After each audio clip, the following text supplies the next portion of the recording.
Ashwagandha. Are all your problems finally solved? Are all your stresses and anxiety gonna roll away now? Is this really the holy grail of supplements for decreasing stress and anxiety? Stick around to the end because I have some interesting information about ashwagandha that I've noticed isn't really talked about in a lot of YouTube videos on the supplement. So ashwagandha, right here I have Nootropics Depot KSM 66 ashwagandha 300 milligrams capsules. When you get ashwagandha, you want it to be of the KSM 66 quality, usually because it's the highest potency. It's the most regulated version of ashwagandha. So other versions of ashwagandha that aren't KSM 66, you might not be getting an actual standardized dose they're telling you on the label, but with KSM 66, you know it's gonna be really good. So ashwagandha is touted to have all these benefits. The first major benefit of ashwagandha is that it's supposed to decrease stress. So if you're in a very stressful job, stressful period and part of your life, you might be looking for something to kind of take off a little bit of that load, and ashwagandha actually would help with that a little bit.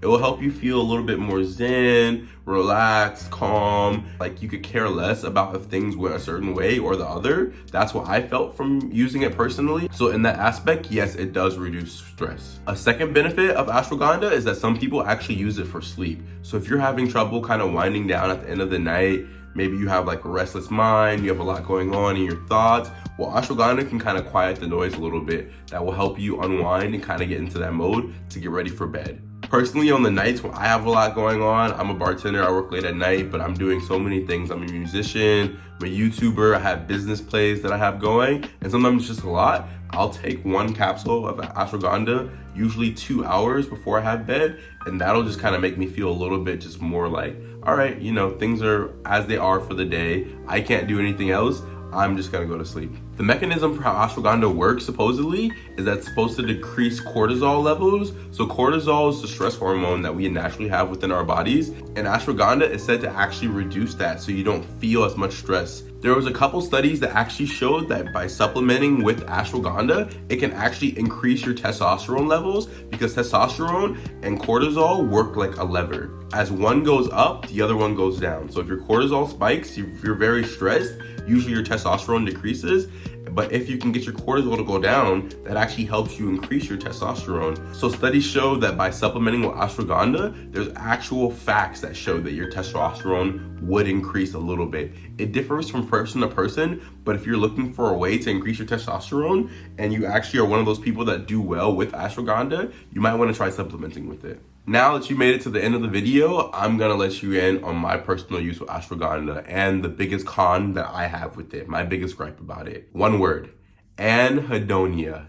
Look it up if you don't know what it means, but anhedonia is actually a state that you enter into when you just feel like you can't feel anything. It's called the gray effect, where like the whole world, everything just kind of seems gray and you can't feel pleasure from pain anymore. You can't feel good, you can't feel bad. And I personally have experienced this firsthand multiple times with ashwagandha, especially with the Nootropics Depot one. I've tried those little golly, like the blue gummies before, and with those, I don't remember ever having anhedonia on it, but almost every time, consistently, whenever I use Nootropics Depot's ashwagandha, I think that this is so strong and so potent, I get anhedonia within like a day or two of supplementing with it. It really feels very depressing. I remember I was taking ashwagandha around my birthday and I was riding with my girl and I was like, everything's going so good. People are being so nice to me. It's my birthday. My family's hitting me up and calling me. How come I don't feel good? And I didn't even think about it, but I was supplementing with ashwagandha at that time and I literally wasn't even really to enjoy my birthday that much. I still had a good time, but it was hard to feel real, genuine emotion.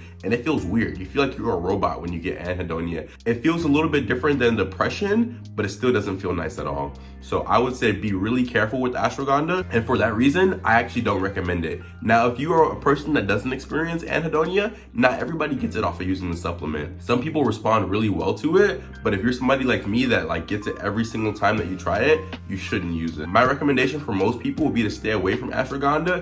Maybe give it a trial to see if your body reacts well to it, because you could get some of the benefits of increasing testosterone, less stress, less anxiety. But if you're one of those people that actually gets anhedonia from it, you want to steer clear of it and stay far away from it.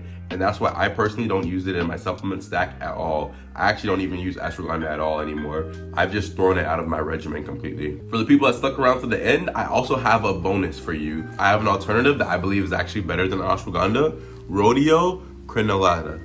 This is actually a part of the Rhodiola rosea family, And this one actually works really good for decreasing stress, minimizing anxiety, all the same things that ashwagandha totes to do, but without the negative side effects. The only side effect that you'll get from this, which could be a pro or con for you, is that it's actually like an appetite suppressant. I try not to take it too much because I'm bulking right now. I'm trying to get big right now in the gym, so I don't do things that would suppress my appetite. I actually need to eat more. But if you're somebody that's trying to lose weight, this would be a perfect alternative to ashwagandha for you. So what do you guys think? What are your thoughts? Have you tried ashwagandha before? If so, drop a comment down below. I want to know, how has it affected some of you guys? Some people respond really well to it, so if you're one of those people, let me know. If you're new to the channel, my name is Alton. Like, comment, subscribe if you like videos like this, and more will be coming out really soon.